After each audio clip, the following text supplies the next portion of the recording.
दोस्तों सभी को नमस्ते। हाँ, जानता हूँ साथियों, जानता हूँ आप सभी लोग मुझसे नाराज हैं।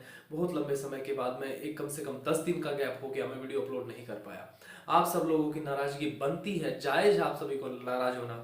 पर जब मैं आपसे ये कहूँगा कि मैं यूट्यूब पर 10 दिन तक नहीं आ पाया, तो आप जानकर जब जानेंगे तो आप मेरी पीठ भी थपथपाने के लिए आगे आएंगे।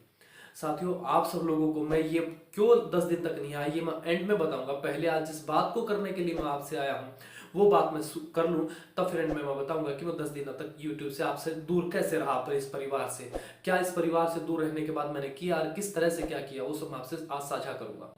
सबसे पहले ये समझो, उत्तर प्रदेश में योगी सरकार ने धर्म परिवर्तन के लिए या बहला फुसलाकर जो धर्म परिवर्तन होते हैं उसके लिए कानून बना दिया है, और उस कानून का बहुत ज़्यादा समर्थन देश भर में देखा जा रहा है। और हर जगह ये कहा जा रहा है कि ये कानून देश के हर कोने में बनना चाहिए, हर राज्य, हर प्रांत में, जनपदों तक इसका प्रभाव जाना चाहिए।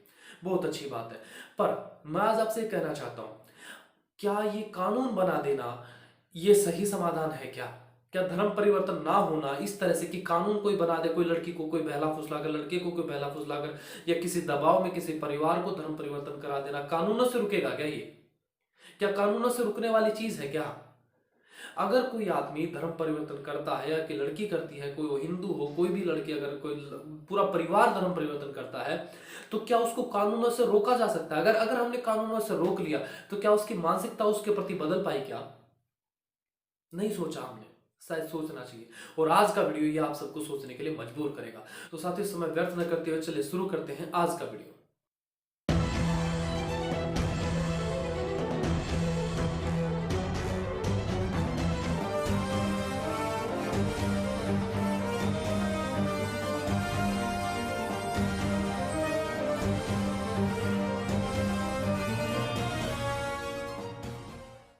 साथियों, 2 महीने मुझे नहीं हुए थे निकिता तोमर के ऊपर वीडियो बनाए। जानते हैं निकिता तोमर वाली वो घटना, किस प्रकार हमारी इस बहन को सरेआम कॉलेज के बाहर गोली मार दी उस मुजाहिद ने। सबने देखा उस वीडियो को। आप सब लोगों का प्यार सहयोग मुझे मिला कि बहुत सारे लोगों तक मैं अपनी उस बहन की बात को पहुंचा पाया। आप सबके सहयोग से हुआ। पर क्या सबकी बात को, सबके दर्द को इस तरह से उठाना, पब्लिकली करना, क्या समाधान है? अभी अभी की मैं बताऊं कि आपके जो निकिता तोमर के साथ हुआ था वही घटना दोबारा से आपके देश में आपकी बहन के साथ रिपीट हुई है। बहन का नाम आशा, रहने वाली कर्नाटक की। वह आशा किसी इस्माइल नाम के लड़के से संपर्क में आ जाती है। अब संपर्क कैसा, आशा उसको संपर्क मानती है, अर्थ रिलेशन मानती है, नहीं मानती वो बात नहीं है। इस्माइल ने मान लिया तो बात बन गई। अब वो 2 साल पहले कभी इस्माइल से मिली और 6 महीने से उनकी कोई बात तक नहीं हुई। कर्नाटक की में रहने वाली, और कर्नाटक में एक जगह है हुबली, हुबली जगह की वह लड़की आशा हमारी बहन रहने वाली। परंतु जब उस इस्माइल से उसने 6 महीने से कोई बातचीत नहीं करी, तो वह दिन प्रतिदिन आए दिन उस पर दबाव बनाता कि बात कर, रिलेशन दोबारा बनाओ, मतलब कैसा रिलेशन। पर वो नहीं मानी, क्योंकि उसके इरादे समझ गई थी। अल्टीमेटली उसका गोल क्या था, धर्म परिवर्तन कराना। नहीं कराया तो बच्चा पैदा करने की मशीन बना के छोड़ देना। वह जब आशा को समझ में आया तो आशा ने उसे किनारा कर लिया।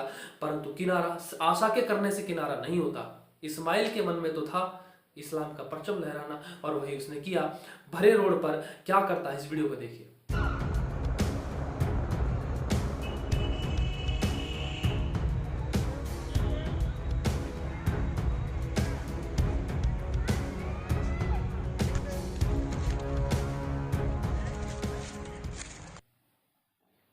देख लिया, ये भरे रोड पर हमारी उस बहन का गला काटने की कोशिश करता है। और वो किस्मत अच्छी थी कि किसी दूसरे व्यक्ति ने वहां दूर से इस वीडियो को बना लिया और वह उस इस्माइल को गिरफ्तार कर लिया। पर क्या गिरफ्तार कर लेना, वीडियो बना लेना समाधान है क्या? नहीं, ये समाधान नहीं है। और पहले, सबसे पहले मैं बता दूं कि हमारी बहन आशा अब ठीक है, उसकी जान बच गई है। परंतु कितनी सारी आशाओं की दिन आए दिन ऐसी जाने जाती हैं, और क्या सबकी खबर आ पाती है क्या? नहीं आ पाती। बहुत सारी हमारी बहनों के साथ ऐसा होता है। और अगर आप इसको और डिटेल से समझना चाहें तो आप दूसरी एक घटना से देखें कि आगरा में कुछ लोगों ने 8-10 लोगों ने मिलकर हमारी एक बहन का धर्म परिवर्तन कराया। और देखो विडंबना, देखो वह बहन हमारी 17 नवंबर को लापता होती है, 17 दिसंबर को उसका पिता रिपोर्ट कराता है। 1 महीने तक उसने कोई सुध नहीं ली। क्या हो रहा है ये देश में? और फिर कहते हैं हमारी बहन बेटियों का धर्मांतरण हो जाता है। नहीं, देखो याद रखो, वो सारे के सारे लोग अपने एजेंडे पे काम कर रहे हैं। अगर आपको समझ नहीं आ रहा तो ये आपकी गलती है। उन लोगों को तो होमवर्क मिला हुआ कि आपको ऐसा करना है, आप उनके एजेंडे का शिकार बनते हैं, ये गलती आपकी है। अब उस जो आगरा में हुआ या उस आशा के साथ हुआ या और विस्तार से समझना चाहें तो मैं आपसे कहूंगा कभी पाकिस्तान के सिंध प्रांत का अपडेट लेके देखो। आए दिन हर दिन कोई ऐसा घर नहीं बसता, या शायद उनके घरों में कोई ही ऐसी माता बहन नहीं हो बची होगी, शायद ही बची होगी जिसका उन्होंने शीलहरण न कर रखा हो। सोच सकते हो साथियों कितनी भयंकरता से मतलब किस तरह की जिंदगी उनकी होगी।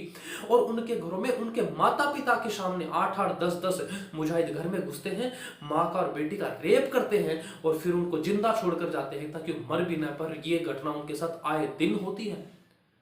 और यही भारत का नहीं, ये पूरे दुनिया का भविष्य ये चीजें तय करती हैं कि आप अपनी संस्कृति को जानते कितना और मानते कितना, उसके लिए जीना कितना जानते हैं और मरना कितना जानते हैं। पर जब हिंदू के दृष्टिकोण में देखें तो नीलबटा सन्नाटा, जानना कुछ नहीं है, मानना कुछ नहीं है। अरे मुझे तो दुख इस बात का होता है कि हिंदू ही यह कहता है कि हिंदू कोई धर्म नहीं है।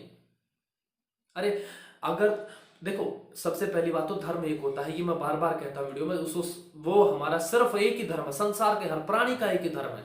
अगर फिर भी अगर आज के दृष्टिकोण से देखो, हिंदू मुसलमान सिख ईसाई धर्म है, तो हमारा हिंदू ही कहता है कि हिंदू धर्म नहीं है, परंतु इस्लाम को धर्म मानेगा, क्रिश्चियनिटी को धर्म मानेगा, बौद्ध को धर्म मानेगा, परंतु अपने वाले को धर्म भी नहीं मानेगा। यह ऐसा हिंदू हो गया है। और ऐसे में उन हिंदुओं का क्या कानून रक्षा कर पाएंगे क्या? नहीं, कोई कानून रक्षा नहीं कर सकता, क्योंकि कानून काम क्या करता है, शारीरिक रूप से आपको बाउंडेशन लगा देगा, आप ये नहीं कर सकते, वो नहीं कर सकते। अरे मेंटेलिटी कैसे बदलोगे? प्रॉब्लम यहां क्रिएट होती है, बाहर नहीं होती है। यहां तो इफेक्ट आता है उसका, प्रॉब्लम यहां क्रिएट होती है। और यहां क्रिएट कब होती है? जब आपके मन में, आप उदाहरण से समझिए, एक गिलास है, आपके पास हेडपंप अपना है, घर का हेडपंप लगा रखा है, गिलास आपका है, परंतु पानी दूसरे का कुएं का भर रहे हैं। तो आप अपनी चीज को क्यों नहीं मतलब स्वीकार कर रहे? कहने का सीधा सा है कि हमारा सनातनी, हमारा हिंदू अपने धर्म को जानने के बजाय लगा पड़ा रहता है कि मानवता की बातें करना। कहता है मानवता ही धर्म होती है, इंसानी तो धर्म है, दया धर्म है, करुणा धर्म है। क्या मूर्खता की बातें हैं। अरे धर्म के ये तो छोटे छोटे लक्षण हैं, ये धर्म नहीं है। धर्म तो सबके लिए होता है, परंतु वह हिंदू अपने धर्म को न जानने के कारण मत मतांतरों को धर्म मानता रहता है। और परिणाम होता है, जो संस्कृति, जो लोग, जो देश, जो राष्ट्र अपने धर्म, संस्कृति, परंपरा, मान्यताओं को नहीं जानते, उनका सर्वनाश होना तय होता है। और मैं चाहता हूं उनका सर्वनाश हो, मैं खुद चाहता हूं, भले ही मैं क्यों ना हूं। इसलिए मैं अपने धर्म का कट्टर हूं। मुझे मुझे मेरी संस्कृति पता है, मुझे मेरी परंपराएं पता है। और यहाँ कट्टर शब्द को उस तरह का मत लेना, कोई जैसे पार्टीवाद वाला कट्टर नहीं। यहाँ मेरा कट्टरता का जो कहने का प्रयोजन है वो दृढ़ता है। मैं अपनी संस्कृति, अपनी मान्यताओं के प्रति दृढ़ हूं और मुझे उनसे कोई रत्ती भर भी डिगा नहीं सकता। दुनिया का कोई कितना बड़ा प्रलोभन मुझे क्यों ना दे, कितना बड़ा दबाव मेरे पास हो, मुझे हिला नहीं सकता। और यह होता है धर्म के प्रति अपनी दृढ़ता। और यह, इसको आज के भाषा में इसको कट्टरता का शब्द नाम दे दिया गया। तो मैं कट्टर नहीं हूं, मैं दृढ़ हूं। परंतु आपसे मैं एक बात और करना चाह रहा था, इन सब चीजों के समाधान के लिए आए तो इन सब चीजों का समाधान सिर्फ एक निकलता, वो जो यहां से होता है। और वो यहां तब होता है जब इसके अंदर कुछ डाला जाए। डाला क्या जाए? आज की जो प्रोग्रामिंग हो रही है हमारे बालकों की, हमारे यूथ की, वो मानवता बेस्ड हो रही है, जिसमें हिंदू, मुसलमान, सिख, ईसाई, बौद्ध, जैन सब भाई भाई। ऐसा नहीं होता है। अगर होता है तो सिर्फ और सिर्फ धर्म के अनुसार। जो अधर्म के रास्ते पर है, चाहे वो मेरा घर का ही क्यों ना भाई हो, कोई मेरा पिता क्यों ना हो, वह अधार्मिक ही कहाएगा। और जो धार्मिक है, चाहे वो किसी भी कुल, समाज, किसी में जन्मा हो, वह धार्मिक होता है, वह मेरा अपना है। परंतु इतनी सारी बात मैं क्यों कह रहा हूं? क्योंकि हम पिछले 10 दिनों से जब मैं वीडियो नहीं बना रहा था, तो अपने वैदिक धर्मियों के, हमारे सनातन भाइयों के, सनातनियों के पूर्वजों के, ऋषियों की संतानों को, हम उनको ऋषियों के पथ पर लाने के लिए, वैदिक धर्म से जोड़ने के लिए, सत्य सनातन वैदिक मान्यताओं को मनाने के लिए, जनाने के लिए, उनका परिचय कराने के, पहली बार जो इतने हजारों साल की गुलामी से छूट गई थी, उनको दोबारा जनाने के लिए हम सभी लोग प्रयासरत थे। और प्रयास क्या कर रहे थे कि कोई ऐसा प्रकल्प लाया जाए जिस प्रकल्प के माध्यम से अपने सनातनी भाइयों को, माताओं को, बहनों को, सबके सभी को एक साथ हम अपने धर्म की शिक्षा दे सके, बता सके कि धर्म क्या होता है, तुम किसके वंशज हो, तुम्हारा जीवन का लक्ष्य क्या है, तुम क्यों संसार में आए हो, क्या तुम्हारा सिर्फ पैसा कमाना, इतने सारे चीजें, इतने सारे प्रश्न जो जिनके न जानने के कारण कभी जैसे सुख दुख क्या है, आत्मा परमात्मा क्या है, जीव क्या है, सृष्टि क्या, ऐसे बहुत सारे प्रश्नों को उत्तर न पाने के कारण ही कभी हिंदू पीर पर जाता, कभी मजार पर जाता, कभी और किसी मौलवी के उसमें आता है, शिकार बनता रहता है, और अंत में इन्हीं में माथा पटकता पटकता खुद भी मिट जाता है। परंतु मैं कह रहा हूं, हम अपने लोगों को, अपने सनातनियों को अपने मूल मत से जोड़ेंगे, अपने ऋषियों से जोड़ेंगे, और उनको जोड़ने का प्रकल्प संसार भर में हम बड़े खुले दिल से कहते हैं। उस प्रकल्प का नाम है 2 दिन का लघु गुरुकुल। उस लघु गुरुकुल को हम अपने क्षेत्र में कई कई जगह आयोजित करा रहे थे, उसमें मैं भी सहयोग कर रहा था। आप सबका भाई इसी काम में सहयोग कर रहा था। और जब इस लघु गुरुकुल का आयोजन होता है, देश के हर कोने में आयोजन होता है, तब पहली बार इतने गुलामी के दौर में जन्मा हुआ, गुलामी के दौर में बढ़ा हुआ सनातनी जब अपनी परंपराओं को जानता है तो आज मुझे एहसास हुआ कि मैं कौन हूं, मैं किसका वंशज हूं, ऐसा अनुभव करता है। और ऐसा जब अनुभव होता है तो वो धर्म के प्रति दृढ़ बनता है। जो व्यक्ति दृढ़ होते हैं अपने धर्म के प्रति, वही राष्ट्र की रक्षा करते हैं, वही समाज की रक्षा करते हैं, वही मातृशक्ति की रक्षा करते हैं, वह सबके सुख की बात करते हैं। अन्यथा मत मतांतरों में बटे हुए लोग क्या कहते हैं, हमें तो गजवाए हिंद करना है, हमें क्या करना है, हमें तो दुनिया को क्रिश्चियन ईसाई बना डालना है। अरे क्या होता है ईसाई, क्या होता है मुसलमान, क्यों ना बने हम सबसे पहले इंसान। ये सारी की सारी बातें, इस तरह की जो मेंटेलिटी है उनको काटा जा सकता है जब इसका उपचार होगा। और इसका उपचार होगा केवल और केवल मात्र विद्या से। तो आओ सब, मैं इस वीडियो के माध्यम से आप सबसे कहना चाहता हूं, आपके क्षेत्र में कहीं पर भी आप ऐसी व्यवस्थाएं बनाओ कि आपके क्षेत्र में भी लघु गुरुकुल लगे। उन लघु गुरुकुलों में ऋषियों के गुरुकुलों के भांति ही आपको आचार्य गण आते हैं और वह विद्या देते हैं, और उसी विद्या के माध्यम से आप सब लोग दोबारा से अपने वैदिक धर्म को जान पाते हो, अपनी मूल संस्कृति से जुड़ पाते हो।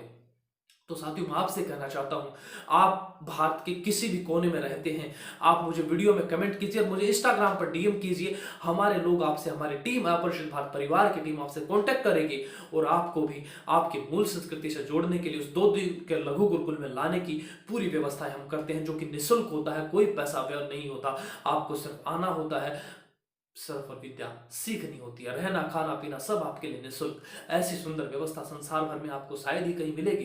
तो उस व्यवस्था में आप सभी का अनिल आर्य हाथ जोड़कर आपको निमंत्रण देता है कि आप उसमें आइए और अपने धर्म को जानिए। अपनी बहन आशा के साथ ऐसा ना हो, आने वाली आशाओं के साथ ऐसा ना हो, उनकी आशा निराशा में न बदले, और न जाने कितने जो धर्मांतरण हो रहे हैं, पूरे परिवारों का इस्लामीकरण या ईसाईकरण हो रहा है, उनको हम रोक पाए। मात्र माध्यम 2 दिन का लघु गुरुकुल। आओ हम सब मिलकर गुरुकुल परंपरा को दोबारा जीवित करें। आओ हम सब मिलकर ऋषियों के पथ पर आगे बढ़ चलें। यही हमारे समाज का, हमारे हिंदुओं का, यही हमारे सनातनियों का बचाव का एक कारण है। यही मूल मंत्र, कारण कहते मूल मंत्र है। अगर कोई ये कह दे कि कानूनों से बचेगा, झूठ है, मैं नहीं मानता इस बात को। हाँ, अगर सनातनी अगर अपने सिद्धांतों को जानता है, मानता है, तब कानून लाभकारी सिद्ध हो सकते हैं। बिना जाने तो कानून भी कुछ नहीं कर सकते।